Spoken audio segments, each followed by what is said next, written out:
رسولك النبي الأمي بحضرة النبي محمد صلى الله عليه وسلم على آله وإخوانه منهم يوم المسلمين عليك من الخالق والإنصاف والنزل الثالث من أمثال وبإساد ثابت من هؤلاء والسلام عيبة المجدين ومحمد عام المسلم وقد مجيد النبي صلى الله عليه وسلم خالص عليه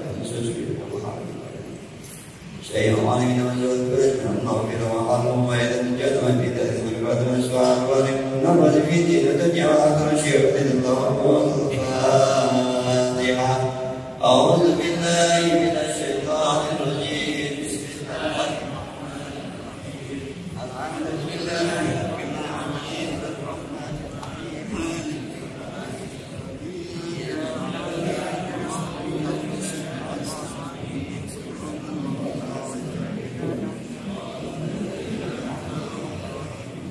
يا لطيف اللطفاء أنت حسبي وكفى يا لطيف اللطفاء أنت حسبي وكفى يا لطيف اللطفاء أنت حسبي وكفى يا لطيف اللطفاء أنت حسبي وكفى يا الله يا الله يا أرحم الراحمين يا غياث المستغيث أغثنا أجمعين يا لطيف اللطفاء أنت حسبي وكفى يا لطيف اللطفاء أنت حسبي وكفى يا ذا البطش الشديد يا حاسم الجليل يا قوي يا متين اكفي شر الظالمين يا لطيف اللطفاء أنت حسبي وكفى يا لطيف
بنا أجمعين يا لطيف المصطفى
Assalamualaikum warahmatullahi wabarakatuh. Bismillah walhamdulillah wassalatu wassalamu ala sayyidina Muhammad ibn Abdullah wa alihi wa sahbihi wa man wala la hawla wa la quwwata illa billah amma ba'du. Ma'asyiral muslimin rahimakumullah, jamaah majelis taklim yang dirahmati Allah Subhanahu wa taala. Syukur kita kehadirat Allah yang Maha Rahman, hidayat serta taufiknya kita masih digerakkan hati kita untuk berkumpul di tempat ini. Mudah-mudahan Allah selalu memberikan keberkahan kepada kita semua. Salawat serta salam selalu kita haturkan kepada Nabi kita Muhammad SAW, dengan harapan agar kita semua, keluarga kita dan semua yang kita cintai bisa berkumpul kembali di akhir mahsyar di bawah naungan syafaatnya baginda Nabi Muhammad SAW. Amin ya rabbal alamin. Seperti biasa sebelum kita mulai materi kita baca surat Al-Fatihah. Kita khusus surat Al-Fatihah kita siap memanggil Al-Fatihah. Mensolehkannya dan saya Muhammad di sana mendapat Allah Subhanahu wa menjadi tadi materi. Materi yang ada usul muslim berbaik dengan baik Allah yang kamu jangan wajib kalian berkat Allah wa alaikum rahmat yang fitih wa dunia wal akhirah. Syekh di dalam Fatihah.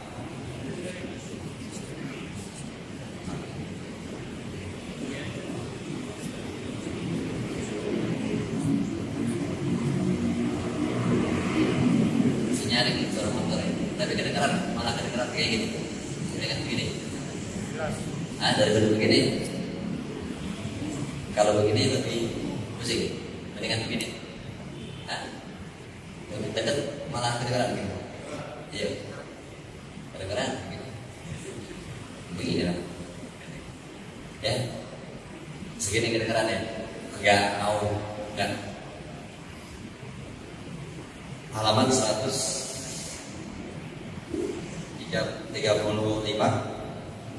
A'udzubillahi syaitanir rajim. Bismillahirrahmanirrahim. Qala Imam Al-Mu'allif rahimahullah wa nafa'ana bi barakatihi min fid-dharain amin.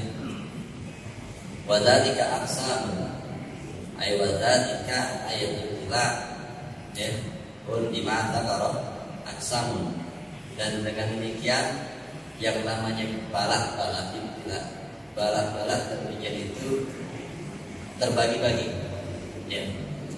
Faminhum faminha, dari bagian-bagian balak itu ada yang namanya musibah bil ahli ya, musibah berupa musibah dalam urusan keluarga ya, wal karabat di kerabat keluarga itu maksudnya anak istri kerabat itu saudara-saudara ibu gitu, ujian-ujian musibah-musibah di situ. Wal ikhwan ya, ujian di masalah persaudaraan. Wa ashab man bil maut, ada juga ujian musibah berupa kematian. Wal faqdi wal firaq ya, kehilangan dan juga keterpisahan gitu. Yaitu adalah musibah, penderitaan, kehilangan seseorang gitu, atau terpisahkan dari seseorang yang memang belum pernah bersatu. Cinta namanya. Ya, itu hal-hal yang dikatakan musibah dalam kehidupan. Ya. Wafin salahnya firaq di mal agak waminha wafin nafsi bi anwa'il amrad, dan juga di dalam musibah dalam diri kita ya, berbagai macam sakit ya, penyakit itu adalah musibah juga dalam hidup. Wal auja, penderitaan di dalam diri ya, penderitaan berupa ya ketersiksaan jiwa lah misalnya. Wabil aid, di hal yang kehormatan jiwa gitu, kehilangan kehormatan di kita linnas ya, yang mana ada dimusuhin sama orang ya, itu musibah. Wal tama' fihi ya, wal tama' di sini diartikan apa? Yang kerakusan contohnya ya. Wal tama' fihi wal istira ini ya, yang toma kepada kita jadi sombong gitu, ada orang-orang yang nyakitin lah bahasa gitu, musibah yang berupa rasa sakit dari orang lain yang menyakiti diri kita, dan juga yang memandang rendah diri kita, menghina, menyakitin, atau pokoknya kata-kata mantra nyakitin gitu ya. Wal gibah wal kalbi ada, yaitu gibah, diomongin keburukan kita sama orang ya, dan juga didustain ya, disakitin dengan dibohongin itu gak enak ya. Itu hal-hal itu semua adalah musibah, bagian-bagian bermacam-macam musibah, baik musibah di luar yaitu keluarga atau musibah yang dalam diri kita ya.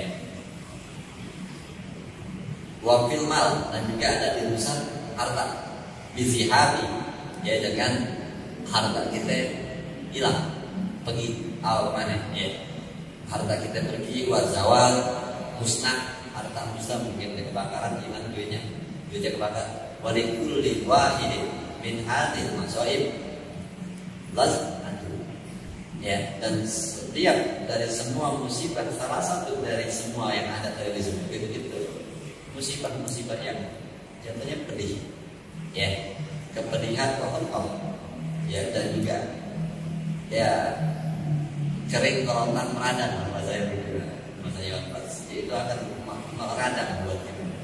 Hitungannya ya menyakitkan. Rukah itu hararah, gitu. Jadi lebih ada rasa panas, jiwa sakit, pokoknya pedih, gitu. Kepedihan hidup daripada banyak musibah itu. Min nau'in ghairi nau'il akhir, yaitu ada rasa dari satu dengan yang lainnya agak-agak beda-beda rasanya, gitu. Ya, rasa kehilangan seseorang yang dicintai sama rasa kehilangan duit itu kan musibah, tapi kepedihannya itu macam-macam bentuknya, nggak sama, gitu. Ya, maka itu semua punya rasa sedih dan juga penderitaan, tetapi dari semuanya nggak sama rasanya, beda-beda, tapi seperti semua. Ada yang begini, begini begitu. Ya. Nah, satu contoh aja, kalau musibah yang berupa sakit di dalam tubuh, ya itu misalnya tangan sakit, ya kayak dapat geser di kakinya yang meriang lagi enak rasanya kaki kanan. Itu rasa sakit, kepedihannya begitu. Ya, tapi tetap pedih, tapi ada beda rasanya, tapi berbeda-beda tapi sama-sama pedih. Kayak satu lagi misalnya disakitin dengan kehilangan orang yang dicintai. Secara real tidak ada, tapi sakitnya di sini. Jadi memang sama-sama pedih, tapi berbeda-beda tempat rasa sakitnya. Itu paham ya? Gitu. Nah, kita dikatakan mintawa itu yang akhirnya dari satu penderitaan itu, kepedihan itu berbeda dengan penderitaan yang lain. Rasanya itu beda. Ya karena sakitnya tempatnya beda-beda. Gitu. Ya kalau sakit hati itu kan beli biogesic atau beli paramek itu apa gitu. Ya, dokter juga bingung, keluhan yang sakit hati itu, bingung dokter ya, kasih antibiotik aja ya, gitu. Kan bisa, ya, rasanya ada di sini tapi nggak tahu gimana caranya itu. Mungkin dia sakit, tapi rasanya di mana? Kakak tidak tahu di bawah nih. Ya, kalau orang kakak sakit, rasanya di mana sebelah sini? Itu berbeda-beda rasa, tapi tetap ada, ya, yang namanya rasa, ya, kepedihan, ya dari sisi-sisi yang berbeda rasa. Payah taju hilang, maka dalam menghadapi segala macam musibah yang berbentuk tadi itu, kita butuh as-sabr, tetap aja. Butuhnya cuma satu, sabar. Ya, sabar. Itu adalah bahasanya sering sabar. Emang itu yang dibutuhkan. Karena hidup ini pasti kita akan menghadapi segala macam musibah. Tanpa ada kesabaran dalam menghadapi itu, sudah berat di dunia ini. Karena dunia ini adalah angkut sandiwara, penuh ujian, penuh musibah. Lalu kita tidak punya kasih sabar, berat hidup di atas bumi ini. Makanya payah tajuk tetap aja yang dibutuhkan dari semua penderitaan dari musibah itu adalah asal, ya, ila sabri wa tajuk ila sabri. Dia membutuhkan kesabaran alaiha atas semua musibah tadi yang disebut kuliah. Ya, wa illa, kalau tidak punya kesabaran, kalau tidak mempunyai fondasi sabar dalam menghadapi semua musibah yang ada, payam tahu al-jazam, maka kerisauan, keresahan, ketidaktenangan jiwa akan menahan dirinya daripada kehidupan ini. Maksudnya yang timbul kalau nggak ada sabar, yang timbul cuma keresahan, kebingungan, kegalauan, ketidaktenangan jiwa, hidup tidak enak doang itu. Ya, ini yang namanya hidup dunia ini penuh dengan musibah, penderitaan, banyak ujian, cobaan. Kalau kita tidak punya fondasi kesabaran dalam menghadapi hidup dunia ini, maka kita akan mendapatkan keresahan jiwa, ketidaktenangan jiwa, air mata yang selalu mengalir, kepedihan, ya, kebahagiaan jauh dari hidup kita. Itu untuk apa itu? Berarti itu di atas bumi. Kalau isinya cuma penderitaan, kesedihan, kebingungan, ketakutan, ya, itu makanya hidup tanpa kesabaran mendingan gak usah hidup. Kenapa? Ya kita hidup di atas bumi ini terus dalam hidup sehari-hari menderita, sedih, galau, bingung, resah, nggak tenang. Jadi ya enak banget hidup di atas bumi begitu. Ya, kenapa? Karena memang harus pakai sabar, ya bisa hidup enak itu. Kalau nggak ada kesabaran, ya udah isinya cuma bangun itu resah, bingung, makan gak enak, puyeng, ya nggak tahu harus ngapain, Ya, ini mau ngapain hidup? Jadi enak hidup cuma berdoa, pas tidur itu hilang semua. Bangun derita lagi. Ya mendingan tidur terus. Apa? Dikuburin, kan gitu. Ya akhirnya kita di dunia butuh fondasi sabar. Kenapa? Dunia emang isinya gitu. Ya, dunia ini kesenangannya aja tidak bisa berdiri sendiri. Kesenangan di atas bumi selalu dibarengi dengan kesulitannya. Ini dunia. Kalau mau kesenangan tanpa ada resiko kesulitannya, itu namanya bukan dunia, surga. Ya, coba apa kesenangan? Kesenangan yang kita pengen jalan-jalan ke Eropa, ya, ke Eropa ya, mantul, jauh, nggak jauh ya. Kalau saja itu kan contohnya kecil, biar sih kalau ke Eropa ya, puncak aja lah, ya, jalan-jalan ke puncak, ya. Kenikmatannya adalah senang ya, dengan suasana yang dingin, ya. Tetapi kita akan lelah dengan capeknya, mungkin ada kemacetan atau tidak. Itu bisa jadi karena faktor habis duit buat bensin, ya. Atau badan kerontok karena dan malam-malam kagak pakai tidur, pulangnya badan sakit-sakit. Bisa jadi senang, pulang badan sakit, lemes karena apa? Lelah. Naik gunung, kok naik gitu, karena buat sakit. Nah itu, ya kesenangannya selalu disertai dengan kesulitannya. Ya, akhirnya ada penampilan Beckham sekalipun yang kaya, kalau dia pengen senang-senang ke Bali, nggak mungkin dibawa Balinya ke tempat lain. Tetap aja dia harus datang naik pesawat ke Bali, karena nggak bisa.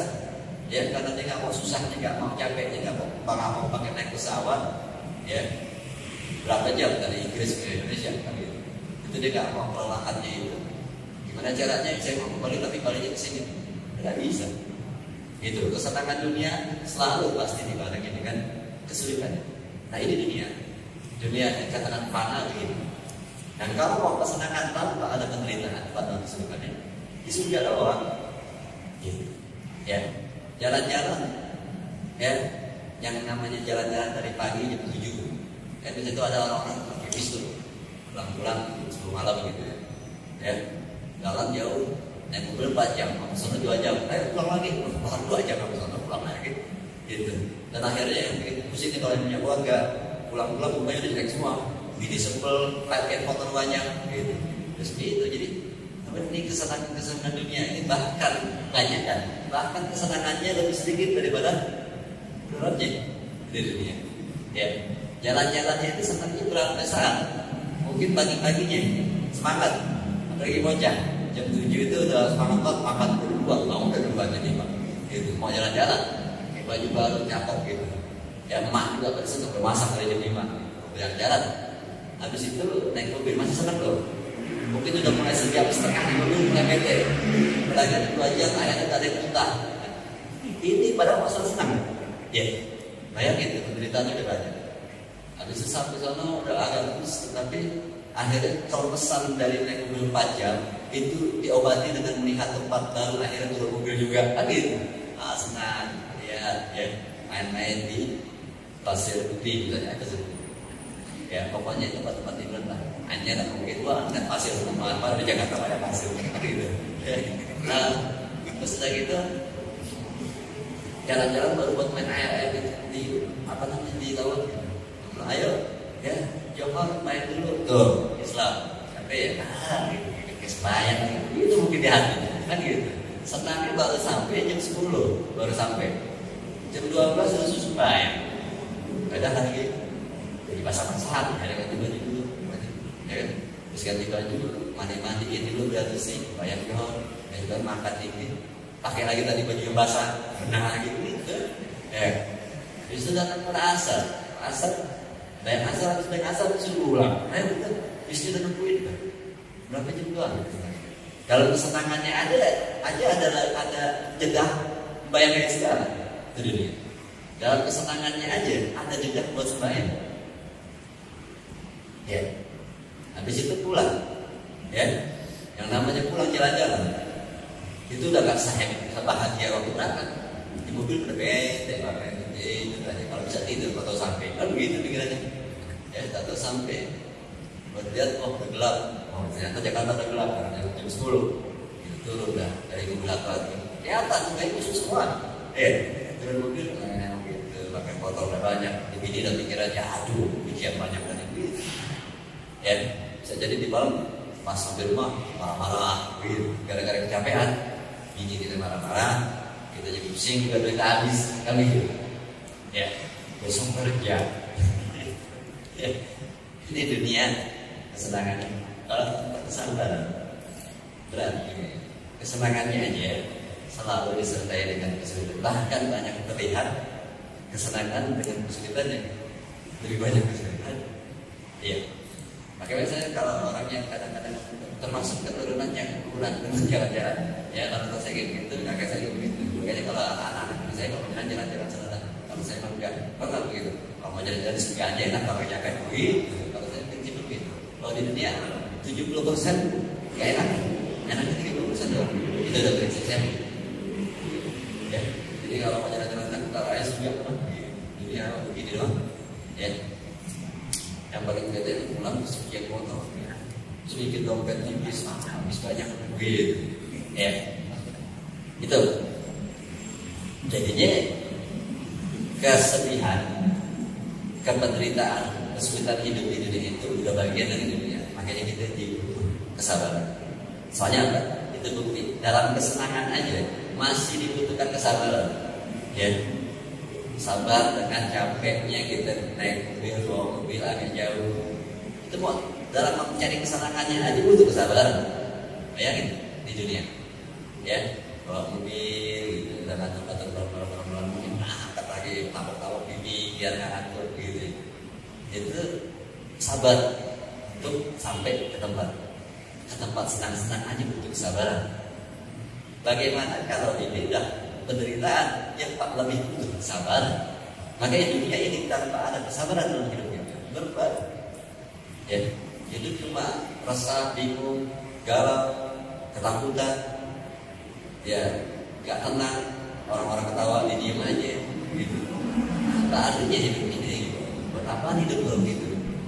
Ya, isinya ngeluh doang. Gitu. Orang lagi mau ketawa-tawa aja nggak bisa ketawa. Orang mau merokok aja nggak mau merokok. Pahit-pahit gitu lah. Pahit hidup lo, rokok aja gitu. Ya, jadi segala sesuatu juga enak aja. Terus buat apa di dunia kalau tidak bisa menikmati kehidupan dunia? Maka nikmatilah kehidupan dunia. Walaupun Allah kasih banyak musibah, ujian-ujian, tapi nikmati dengan kesabaran, dengan sabar yang kuat, maka penderitaan itu bisa menjadi nikmat. Oh, luar biasa dunia, luar biasa isi dari Allah. Dengan kesabaran yang kuat, maka dunia ini selalu indah. Bahkan bisa dikatakan orang-orang yang sudah dapat kesabaran yang tingkat tinggi, penderitaan pun dia tersenyum. Ini katanya. Makanya kalau kita lihat para nabi, para wali itu kayaknya enak aja hidupnya. Padahal ujian mereka jauh lebih. Karena mereka sudah bisa mengundang dengan kesabaran bahwa penderitaan menjadi nikmat. Kenapa? Mereka selalu melihat hikmah dari semua. Dan hikmah pastinya baik. Gitu. Ya. Lalu kalau orang tidak mempunyai kesabaran, maka akan kerisauan orang, watalah hubi,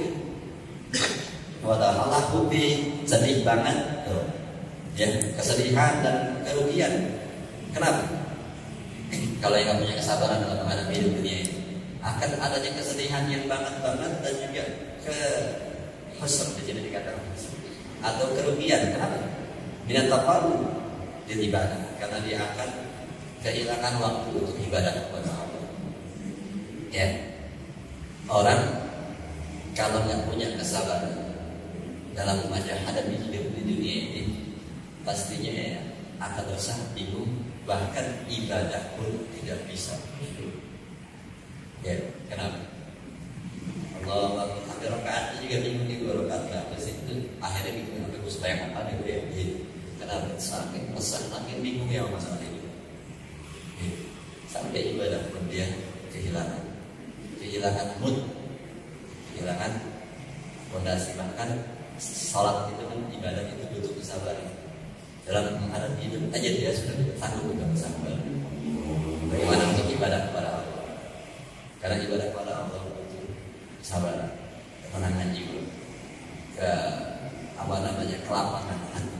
Nah, kalau hati kita dipenuhi dengan keresahan, kegelahan lawan, kegundahan, ketidaknyamanan, ketersiksaan jiwa dengan masalah hidup, apa iya saat kita bisa menghadirkan Allah? Ya, padahal sholat itu bisa membuat ketenangan jiwa. Tapi karena isi hati sudah penuh dengan keresahan, kesabaran tidak ada, makanya ibadah tidak ada arti.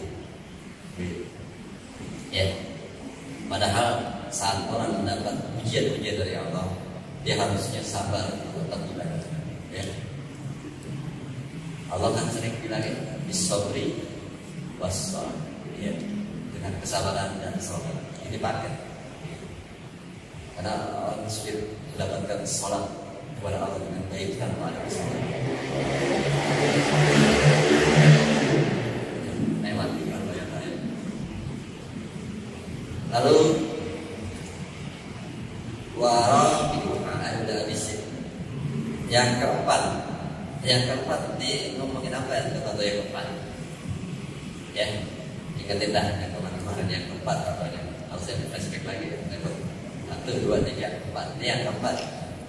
An-natoli bal-akhirah asyadu tilaan bangsalu mihna. Apa itu?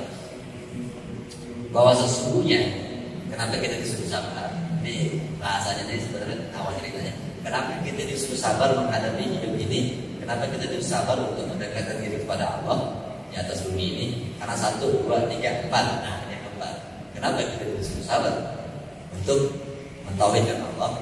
Karena sesungguhnya an-natoli bal-akhirah, orang-orang yang menuntut akhirat, ya, orang-orang yang mencari akhirat, orang-orang yang jalan hidupnya memikirkan untuk hidup setelah itu. Ya, karena memang sebenarnya kita hidup buat akhirat. Ada seorang tabi'in yang mengatakan, memang dunia ini diciptakan untuk kita manusia, tapi sayangnya kita diciptakan untuk akhirat. Itu pahami kata-kata tabi'in. Memang dunia ini diciptakan untuk kita, wahai manusia, tetapi sayangnya kita manusia diciptakan untuk akhirat.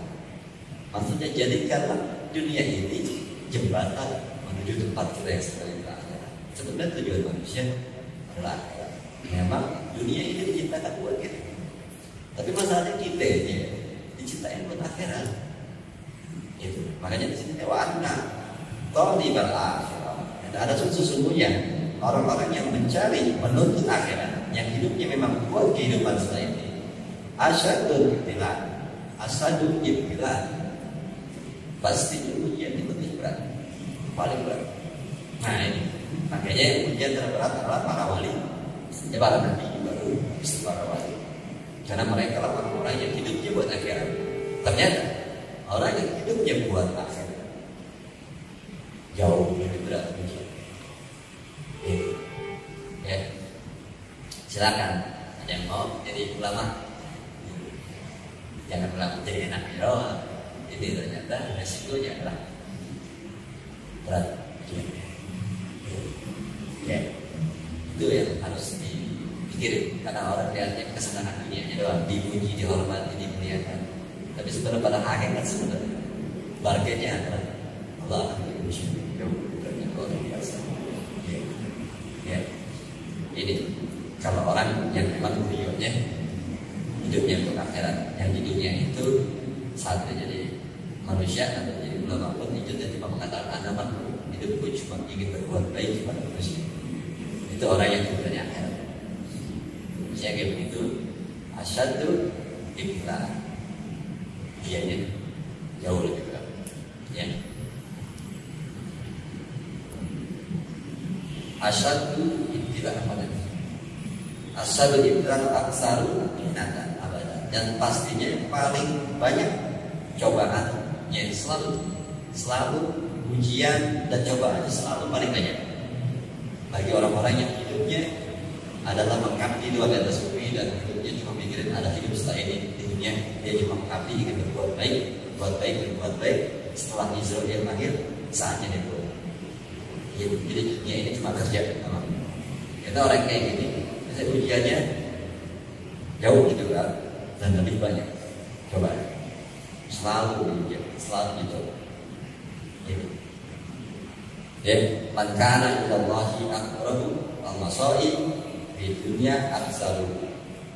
Ya, siapa orang yang paling dekat kepada Allah, maka musibah di dunianya paling banyak. Jadi kata-kata Imam Ghazali. Ghazali bilang siapa orang yang paling dekat kepada Allah, maka ujiannya paling banyak. Ya, direnungin lagi.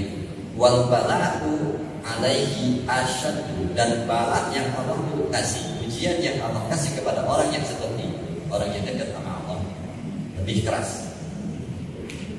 Amatas qaulullah sallallahu alaihi wasallam, tidakkah kalian tidakkah kalian pernah mendengar ucapan Nabi kita Muhammad sallallahu alaihi wasallam, asyadun nasi bala al-anbiya, kata Nabi sepaling-paling berat ujian bagi manusia adalah para nabi. Summal ulama, lalu kata Nabi selanjutnya adalah ulama. Summal amsalu al-amsalu, kemudian semirip ulama, baru orang biasa. Itu hadis Nabi. Kata Nabi sepaling-paling berat ujian manusia adalah diberikan kepada para nabi. Setelah Nabi, lalu ujian yang di bawahnya itu ulama, lalu seperti ulama lagi, terus semakin bawah semakin ringan. Itu dasarnya kenapa Imam Ghazali mengatakan paling dekat kepada Allah akan paling berat ujian. Karena Nabi mengatakan paling berat ujian adalah para nabi, lalu setelah itu para orang soleh, lalu bawahnya lagi. Ya, ini yang harus diterima ya, diterima kalau diterima. Dasarnya dikatakan di sini, wabihata lamma qala insan, dengan ini dikatakan di mana manusia pada bertanya, ya Rasulullah, in nabi umi syadidan, wahai Rasulullah, sesungguhnya aku punya demam yang sangat berat. Gitu. Adu sama Rasul, ya Rasul, demamku sangat berat, sakitnya demam tinggi. Kalau Rasulullah SAW, kalau Nabi menjawab, ini la'amaka kama yang aku arja wajulani minkum, sesungguhnya kerendahanku lebih daripada kerendahan dua orang dari kalian. Maksudnya bahasa Nabi, ini penterjemahannya gini. Setelah kalau hadis menyebutkan hadis ini bahwa ai idza asaba ahadukum, jikalau asaba ahadukum, jikalau seseorang dari kalian ini terkena musibah berupa sakit, ya, summa asabani, lalu juga menimpa diri sakit juga, kata Nabi. Dari kalmat ini saya kata dulu. Menurut saya, karena adanya di masakoti misla masakoti ala wilayah, ya, adalah bagi diriku beratnya rasa sakitnya itu 2 kali daripada rasa sakit kalian. Itu diceritakan Nabi. Jadi kalau Nabi penderitaan itu 2 kali lebih berat ketimbang orang biasa. Ya, itu sudah takdir Allah. Menahannya tentang hawa nafsunya seorang Nabi 2 kali. Jadi ada setrian mengatakan 7 kali lipat. Berat sekali kan? Kita satu aja kayaknya udah berat banget nahan nafsunya. Tapi 7 kali lipat lebih berat. Baru, ya. Kita kalau dikasih hawa nafsu 2 aja kayaknya udah merkosa orang hari ini, ya. Ya jadi Nabi 7 tapi bisa kelihatan berat sekali dulu. Makanya dia kan lihat, tapi dia tahan ya, tahan 1 aja, 1,5 aja dulu, ya. Ya akhir 1,5 ya tahan gitu. Kerja apa ya, kerjaan dia kan nafsu ini, ya. Bagaimana 7 tapi kelihatan tenang, senyum lah, ya. Berat sekali. Maka semakin tinggi tauhid orang, semakin tinggi tauhid orang, maka Allah akan tambahkan nafsu. Karena itu diuji. Ini salah satu dari bahasa dalam masalah semakin dekat kepada Allah, maka ujiannya semakin ditinggikan. Salah satu ujiannya itu Allah tambahin orang nafsunya yang tadinya Allah ciptain manusia itu biasanya satu doang. Dia mulai dekat kepada Allah kasihnya orang berbeda dikasih dulu. Lebih tinggi lagi tauhidnya dikasih tiga. Cuma diuji. Tadinya cuma lihat perempuan kayaknya aja biasa, jadi nafsu. Oh jadi begini. Lihat betis yang tadi biasa, kalau betis langsung pusing. Itu berarti ada peningkatan untuk menguji batin. Berat. Makanya banyak kita lihat kasus-kasusnya hadis ya atau dikawin lagi atau apa buat ya bisa gitu. Kenapa? Sebenarnya Allah pengen tidak sanggup. Kalau mau naikin derajatnya lebih tinggi lagi, tapi pasti kasih ujiannya tidak sanggup. Berat.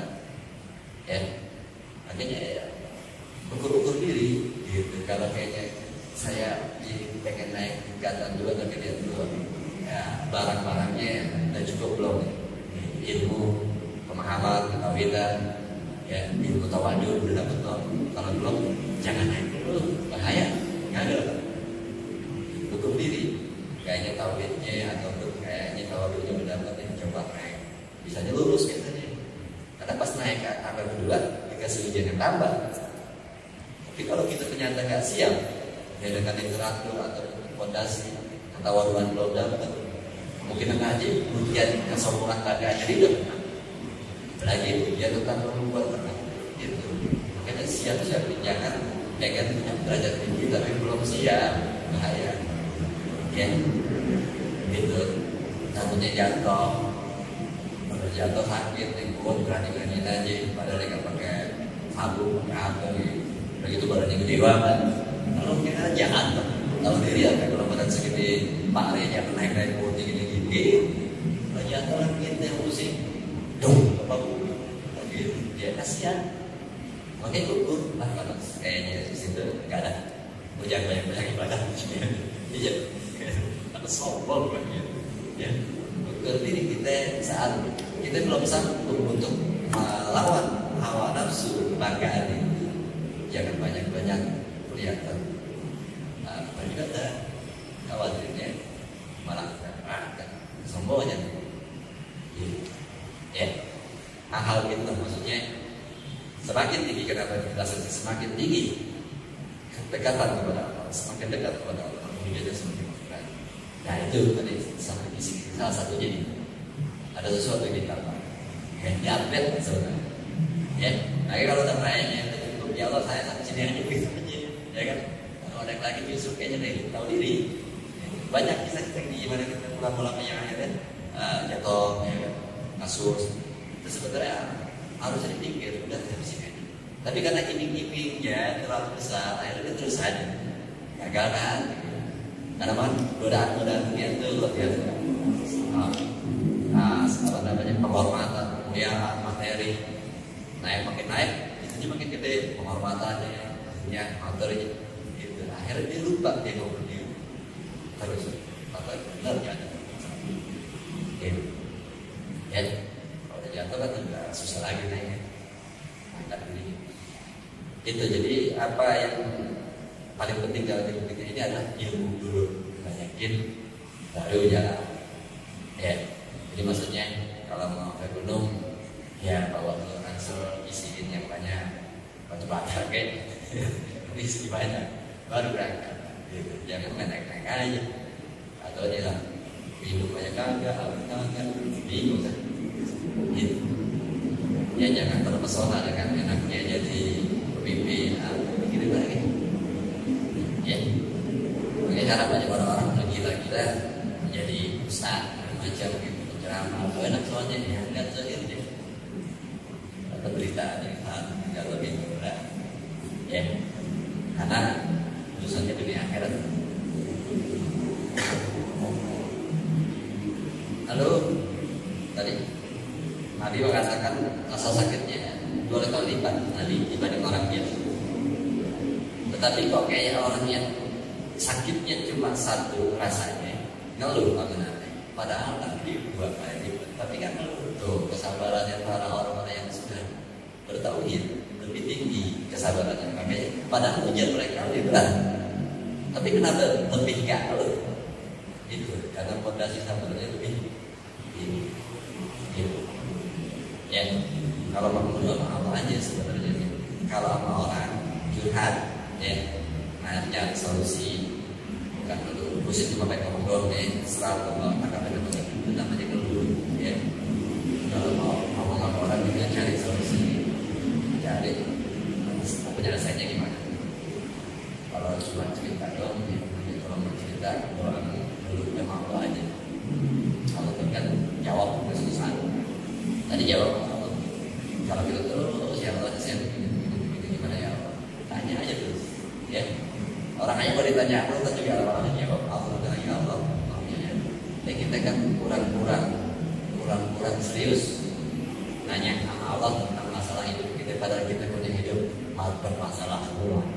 Ya, kita punya banyak masalah yang awet misalnya bahasanya jangan ada jalan keluar. Amal kita ada terus, makanya Allah cuekin aja nanti. Katanya masa lalu berat, ngomong aja mau aja belum pernah. Mana mungkin ada berat masalah. Ini yang kita temui. Allah juga pasti ngomong tiap malam ataupun setiap minggu di malam Jumat ngomong terus supaya Allah sedih masalah ini. Ada apa pasti ngomong ini orang ngomong hampir 3 minggu ngomong ini kayaknya berat. Itu baru Allah mau dengar ngapain ngomong. Gitu, baru mau dengerin. Itu juga baru mau dengerin. Belum tentu kita diselesaikan mau. Ini apalagi kita tidak pernah ngomong mau. Tapi kita dianggap masalah kita berat mau. Allah bilang, ya kagak berat.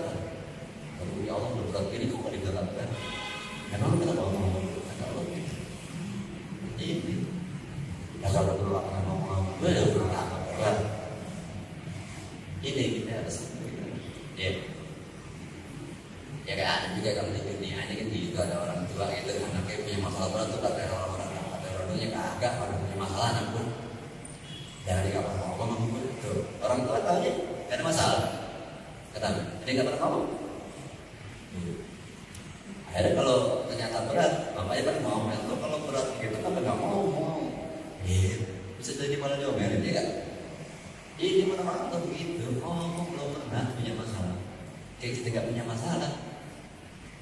Padahal kita banyak masalah itu banyak, ya. Masalah yang paling banyak masalah dunia kita gitu. Kita kalau masalah, ya. Apalagi kalau masalah ilmu, ya arah kayaknya itu kata ya Allah saya ingin ilmu saya dikit banget ya Allah saya nggak paham lagi Allah ini saya pemahaman ini masalah bantuan saya kayaknya memang ada yang ngomong gitu, ya. Ya. Padahal kita nggak paham agama dalam ini masalah. Dan sebenarnya itu justru masalah yang besar. Kita tidak paham tauhid, kita tidak paham Quran dengan baik. Itu masalah kita yang terbesar. Tapi kita nggak pernah merasa itu masalah ya. Ini kita berlindung lagi. Nah sejauh mana kita bisa dekat sama Allah? Ya hari itu jangan dekat terwujudnya berat. Salah lah gitu. Ngomongnya gimana sih kita bilang? Iya, juga kita coba kesini ya. Salah. Orang apa ada sampai di sini curhat karena dipikir curhatnya ke dia dan puji doanya. Sampai dia bilang saya nggak mau kerja lagi dan di rumahnya. Nah ini salah paham lagi. Ya, kan dia pikir dunia itu pujian doang buat mana dia. Saya nggak mau kerja, nggak mau kemana-mana. Ya kan? Bingung juga ini jelasnya begini. Dikasih tahu ke A, dia ke kiri, lagi kiri, dia ke kanan. Ya. Ini disuruh dekat sama Allah, dekat sama Allah kan? Kalau dekat Allah terus jadi berat. Repot banget gitu ya. Semuanya apa ya? Makanya ya gitu kan ada. Juga tadi kesel gitu. Ini emang begini caranya masuk surga, neraka. Berjuang. Ya, enggak apa-apa kan dekat sama Allah. Daripada ujian berat. Ya kalau enggak dekat sama Allah berarti neraka mau. Kan begitu. Ya paksain, Allahumma paksain dulu doain pakai Allahumma paksain begitu 1000 kali aja. Habis itu doang masalah yang besar juga pusing. malas, malas melawan malasan, itu udah susah. Ya, itu lalu ada lagi tuh, ya, main gila, innal muhibba yadul mahbuh. Kalau ada yang mengatakan sesungguhnya yang mencintai tidak akan membahayakan yang dicintai, kan begitu harusnya. Ya, tidak menyusahkan, menyulitkan yang dicintai. Maksudnya nggak mungkin kan kalau ente punya cewek, ente sayangin ke cewek, nggak mungkin ente nyakitin dia. Harusnya kan begitu. Sesungguhnya orang yang mencintai tidak akan menyakiti yang dicintainya. Harusnya begitu ya. Nah, kenapa kita saat ini kok nggak sesuai? Makanya kok Nabi kan orang yang dicintai Allah, wali kok malah Allah kasih ujian berat. Kok Allah kasih penderitaan? Kan sayangnya kan harusnya gitu kan. Kalau dia cinta harusnya gitu. Kita kan begitu kadang. Ya kita kan emang begitu manusia. Kalau kita sayang kamu makan kamu, kita kasih penderitaan. Nah, kok Allah beda sih caranya? Dia sayang sama Nabi, sama wali kok malah diberi ujian berat gitu. Itu maksud pertanyaannya. Ada yang mengatakan ujibu bi annahu, aku jawab bi annahu ta'ala idza ahabba insana alqa fil qalbihi mahabbatihi ta'ala. Karena sesungguhnya jika Allah mencintai seorang manusia, maka Allah akan menaruh di dalam hatinya mahabbah, rasa cinta. Payah dus insan lalu terjadi dalam ayat yuhibbu ta'ala. Ayat tadi ta'ala bimari bin jihati annahu wajib la makmum ka'annahu yaqulu da'amtu mahabbati akhbartu. Pokoknya jadi Allah akan menaruh rasa cinta ke dalam hati orang itu. Lalu Allah akan terjadi di dalam dirinya sesuatu di dalam dirinya, kecintaan kepada Allah. Allah puji orang itu, ya, dengan sebuah rasa sakit, misalnya dikasih sakit, ini hati karena Allah, ya, dari sisi dimana bahwa dia mencinta, nah, bukan yang dicintai. Maka Nabi dia mengatakan mengklaim bahwa mencinta itu bapak taruh tidak izin atas bukan tidak dikatakan orang itu Hanafi. Jadi artinya begini aja, Allah menguji orang yang merasa mencintai Allah. Allah menaruh melihat rasa cinta di dalam hatinya orang pada Allah. Allah bertanya, apa iya benar dia mencintai? Allah kasih sakit, Allah kasih ujian, apakah dia tetap mencintai? Nah itu sebenarnya Allah cuma mengetes cintanya benar Allah. Itu jadi yang namanya orang aja itu kadang-kadang ngetes, ya benar kasih ini saya mau gue dicoba begini, ya itu pun Allah saat ada orang yang mencintai, ya maka Allah akan ada ayat yang mengatakan ayat 1 apa ya? Pokoknya Allah bilang, bukankah tidakkah kamu aku uji mengatakan cinta sebelum aku uji? Ya, dengan ayatnya. Aku tuhibbul qawlaan yang terlalu ya jangan katakan kamu, pokoknya dia begitu, jangan katakan kamu itu mencintai itu sebelum aku uji. Ya, maksudnya Allah akan ngetes sejujur apa, setulus apa yang benar kita cinta. Makanya setelah Nabi aja sampai kita setulus sama cintanya Allah, benar kan? Ya, karena jatuhnya Allah kalau dicintai, kalau kita pengen cinta sama Allah tuh maha cemburu, dia nggak mau ada kecintaan kita selain kepadanya. Ya, contohnya misalnya Allah melihat kita mengaku mencintai Allah, Allah bilang, oke, kalau memang ente cinta, Anda coba, Anda buang materi ente semua. Kalau ente nggak berpengaruh dengan kisah cinta Anda yang pada berarti benar. Itu ujiannya. Kalau ente saat hal materi ente ada buang, lalu ente sedih menerima palsu kita ya, berarti dia cinta sama saya dan juga cinta Allah. Itu Allah. Kalau udah kita ngaku cinta, pasti tes, disuruh lepas semua kecintaan kita pada harus sama dia. Nah, kadang-kadang ujian itu benar, karena ujian kita berupa pelepasan semua urusan dia. Yang Allah yakini kemungkinan ini hal-hal yang dicintai. Mobil, harta, ajang, wanita, semua itu, penghormatan, jabatan, itu semua ada hal-hal yang dicintai manusia.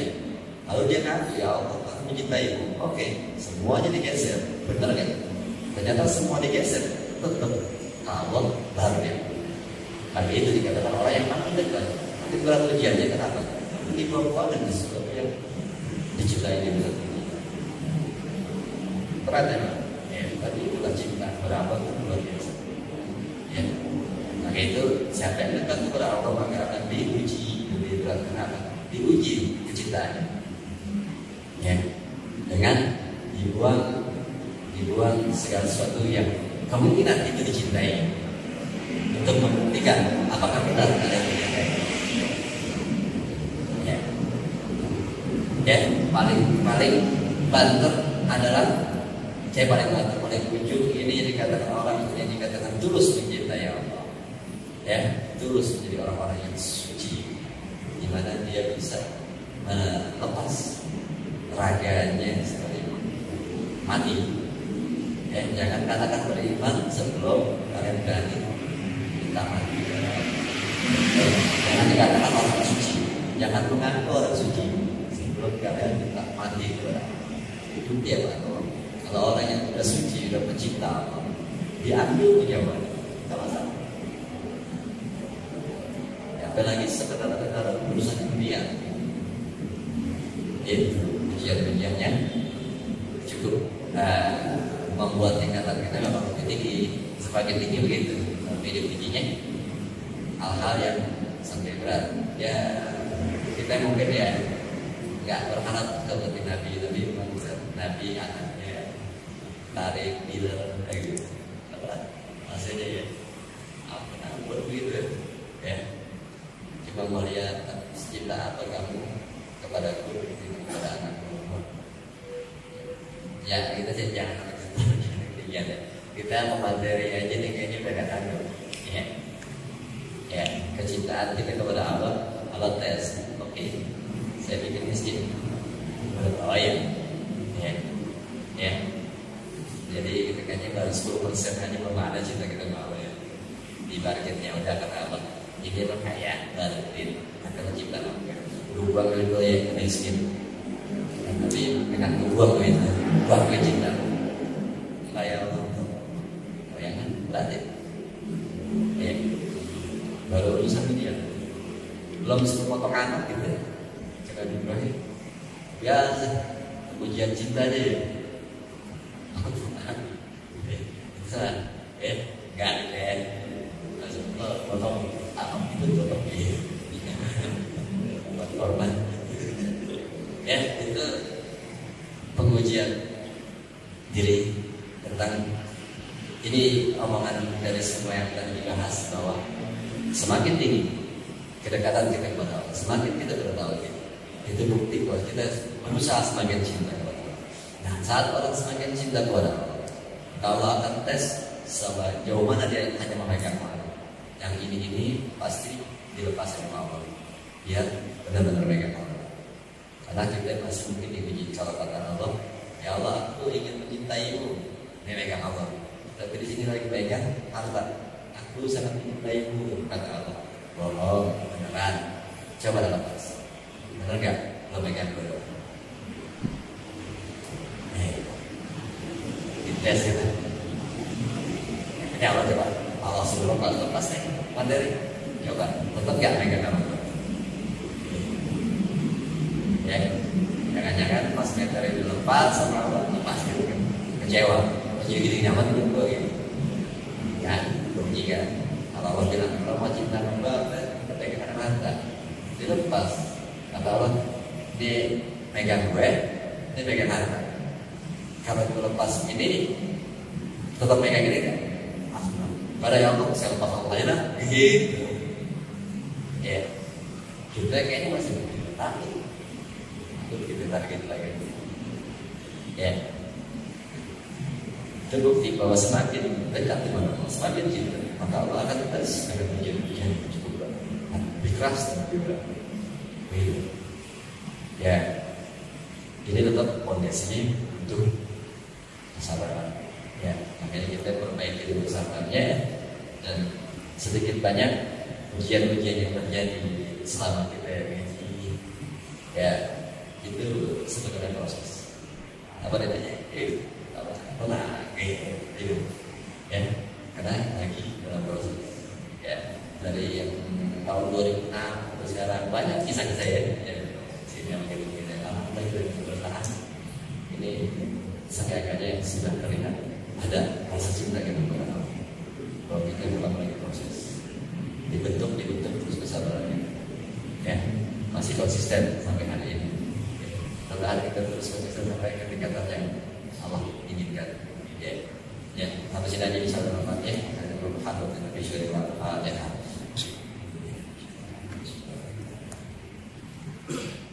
Ya kita ya Ustaz.